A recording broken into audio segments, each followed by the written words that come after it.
Hey, I'm Sandra with Two-Way Direct, and today I'm going to show you how to use a two-wire surveillance earpiece kit with the Motorola TLK100 radio.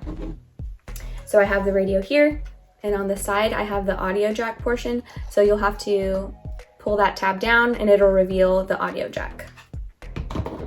I have the two-wire surveillance earpiece kit, and this specific radio model needs the M8 connector, which is a single pin with an indent on the top and a twist function on the sides.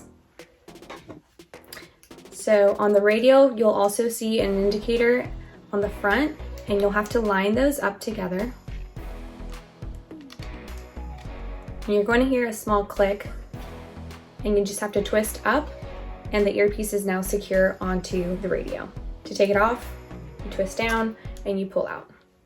A lot of people really like using the two-wire surveillance earpiece kit because it's easy to use and it's versatile, so you can use it in multiple different ways, like pinning the push-to-talk portion on your collar, or if you have a long sleeve, down your sleeve.